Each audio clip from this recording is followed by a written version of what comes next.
the first choice is that we can do the assignment that I normally give out this time, like on Friday. And the second choice is that I can jettison that idea completely and do something that I'm completely unprepared for, but would give you the opportunity to learn something you normally don't get to learn, which is that I could give you my assignment on red-black trees that I have never given at this school before, which is just simply implement a red-black tree, and specifically we only implement the add method. So the second one. So how many of you remember what's special about these other types of trees that I mentioned? Why would we be interested in creating some other type of tree other than a binary search tree, right? Because a red-black tree is a binary search tree. What's special? Can you guess what's special about it? That makes it worthwhile, right? I know it's been a week, so yes. Is it faster to add or remove, but stores extra data? Or? It might be faster than you're going parallel. Okay. It guarantees that it will be faster than a regular binary search tree, or at least its worst case scenario will be faster. So anybody want to pick up that thread? What's the issue with a binary search tree? Maybe if I add like 1, 2, 3, 4 to it, it will be a linked list essentially. So what might a red-black tree do?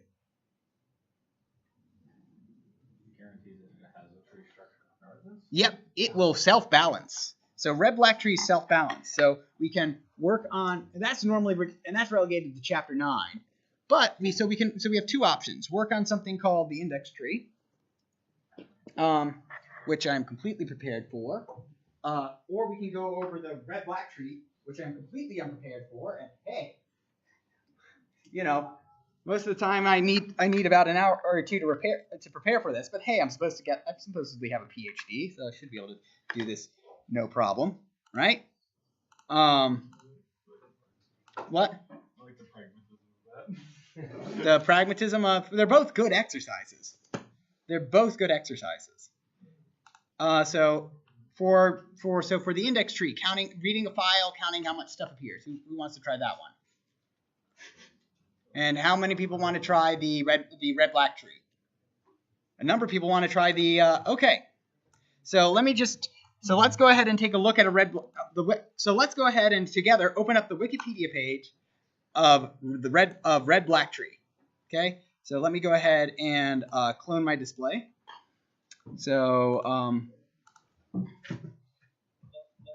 I really didn't sell my other one that well, but so let's see what we're going to work on, and we'll see how this works out. So, and then I can probably dig up something else I had from it. But let's look up what a red-black tree is. So a red-black tree is a binary search tree, right? And so if you haven't watched the videos, you definitely want to watch the videos before you do this. So invented in 1972.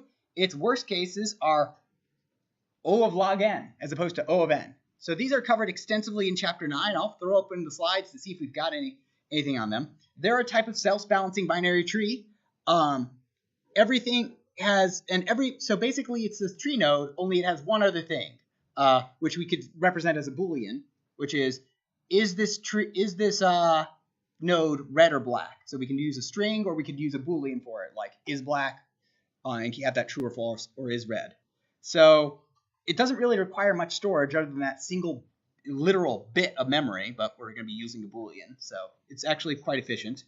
And so this is what a red-black tree looks like. Notice that the nodes are indeed red and black, right? As the name implies. So there are 5 rules to the red-black tree, and then there are a bunch of then for adding a node to a tree, there are basically 4 cases that you have to check after you successfully add something to a red-black tree. So here are the 5 cases.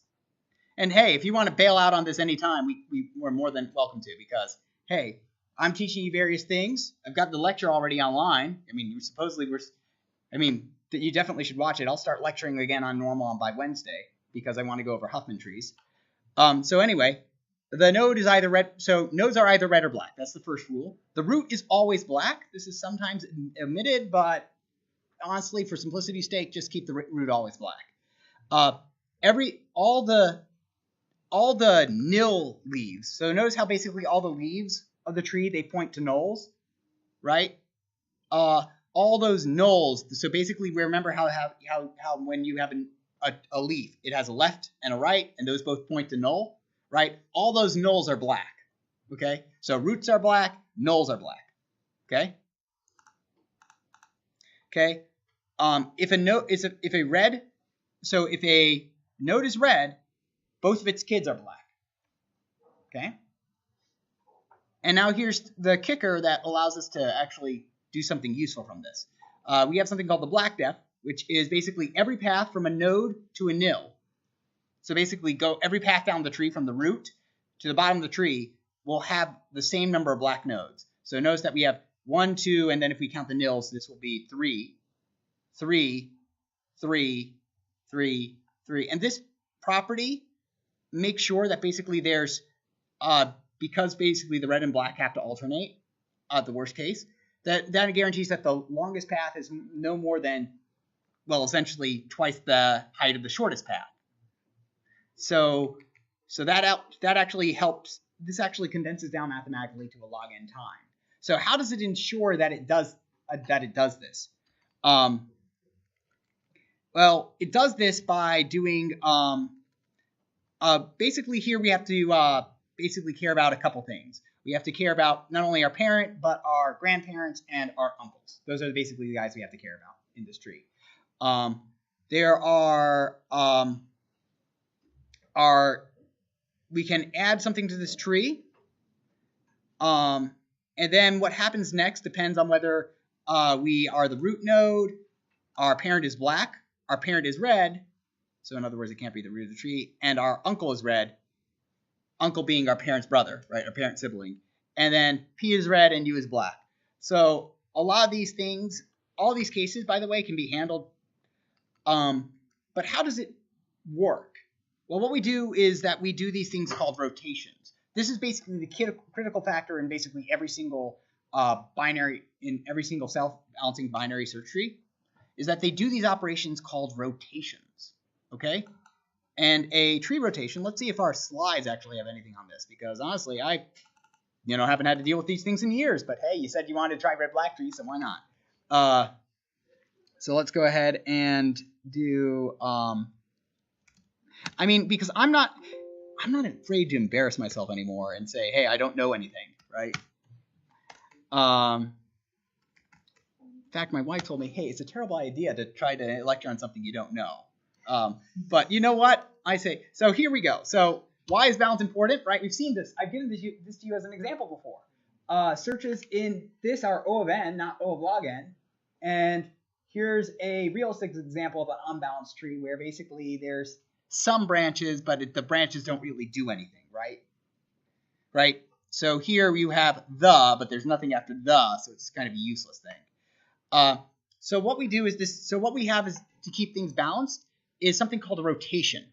It changes the relative height of the left and right trees, but it preserves the binary search tree property. So this is a rotation over here, basically where we're rotating 12 to the right. So notice that basically we've got 15, 10, and 20. Those are the guys to look at in this diagram. So 15, 10, and 20, right? We're rotating the root to the right. And what it's doing is that basically we're taking 10's right child and making him 20's left child, okay? And then 20 becomes, and then 10 becomes 20's right child.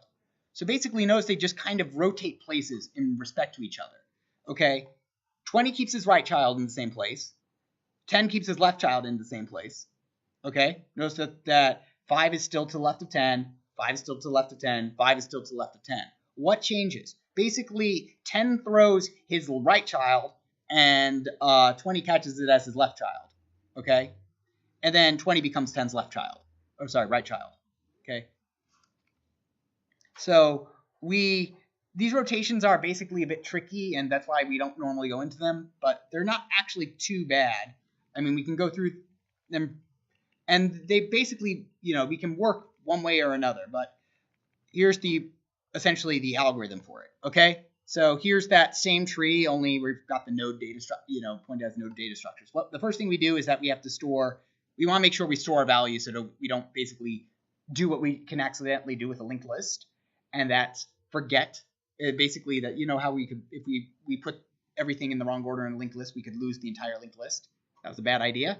So here with the rotation, we want to store root.left. We want to store the node who's going to become the new root, essentially.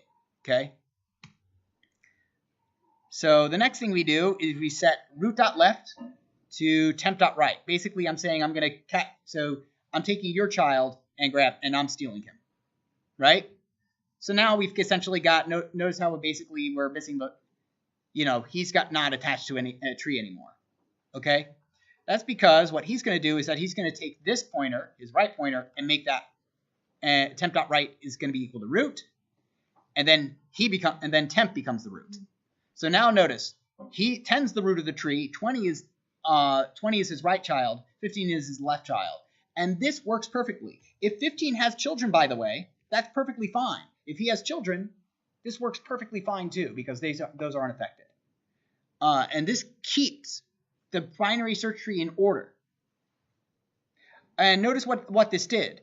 It took the height of the tree, right? It took the height of the tree. What was the height of the tree? It was 1, 2, 3, 4, right? And it turned the height of the tree to 3. It changed this rotation, which takes a constant amount of time to do, changes the height of the tree by 1. So you can imagine that if you rotate up a bunch of ways, this can actually, if you do a bunch of rotations, this can keep the tree balanced. Okay? And essentially, the idea here is that we only want to rotate when the tree becomes unbalanced, and then we can fix this. Yeah? So that means best to probably be balancing when you make an add? Yep. It's best to do tree, so we balance. We don't just check to see if the tree is unbalanced randomly. We're lazy here, so we're going to check only when we have to do it. We're only going to balance the tree when we're only going to balance the tree when we add something or we remove something. Okay, that makes sense to everybody? Okay, so AVL tree. So there's different trees that get taught. There's AVL trees. So Adelson, Belsky, and Landis tree. So I mean that's one tree that we did. Or that gets done, and it uses formulas to see how balanced everything is. But I like red-black because they're colorful, and they're easy to see. Let's see. So, and the book, by the way, if you have it, it has code for basically all of these for you to go through. So it is yeah, it's not too much of an exercise in that case, but it is worth it to look and try to see how to do these. So red-black trees. This is a special case of bee trees, and then Sedgwick and Goitis refined the concept, and basically it's pretty much designed as a nice self-balancing tree that basically it's easy for students to understand. I mean, I don't know if that's the entire point of it, but that's essentially what it is. So here's the same rules. The nodes are either red or black. The root is always black. Red children always have black. A red node always has black children. So nulls are considered black nodes. And then a number of black nodes. So and a number of black nodes in any path from a root to a leaf has the same. So here, right, they all have two. They all have a black depth of 2. And this allows it basically to be no more than 2 log n time, which is still log n. Oh, and so you determine height only by counting the black nodes. It's always balanced because the right and left subtrees have the same number of black nodes, same height of black nodes in them. So how do we insert into a tree? So it's the same as the binary search tree, okay? Basically, it's the same as the tree as the add algorithm that I just gave you, okay? But once you find your leaf to add your new item, okay? So basically you follow the algorithm I gave you. But when a new leaf is found, a new item is inserted, and we initially give it the color red. So we create nodes that are red by default. If the parent is black, we're done, right? Because we haven't unbalanced the tree at all, right? But if our parent is red, then we possibly have rearranging to do. So they have 3 situations that may occur once a node is inserted, and that can occur more than once. So this kind of recursively passes up. So case 1, for case 1, we add a red node always has a black child, right? So, right? So here we've got an issue. So if the parent is red and their sibling is red, well, what do I need to do here? The issue is that basically that I've got, I can't just switch myself to black, right? I can't turn myself black because then I'll have 2 black nodes this way and 1 black node this way, right? That's not going to work. So in this case, I set my parent and his sibling to black because that maintains the total number of black nodes, and then I make his grandparent red. And then because the root was the root that got changed, I had to set the root to black as well. So it's still balanced. So there's all these cases here. The slides are on there. If you want to get started on this, because I said this would be a work session, would you like to try getting your hands dirty and just trying this for the heck of it? Why not? All right, get to it. So the slides are on there. The first thing you may want to do, though, is that at the very least for this class, even if you can't get to the red-black tree stuff, okay, the things that make this work are the rotations. So tree rotation. So look up. I mean, these are super common operations that happen in trees. So at the very least, you want to code your tree rotations up, and there's plenty of pseudocode on Wikipedia for how to do that. So you can use the code that I have in my have as a starting point, and that's on GitHub and on the YouTube page. So go ahead and take a look at it. So I will be around and basically helping people as they bang their head against the wall and stuff. So what I'm going to do is I'll create a Dropbox. So yeah, this is going to be a bit of an ad hoc thing, but it's basically what's called active learning. So we call this formally active learning. I like to think of it as just messing around because that's useful. So okay. So last thing, pair up with somebody. Find somebody and pair up with them. Don't bring a friend along with this. So okay. Go ahead and get started.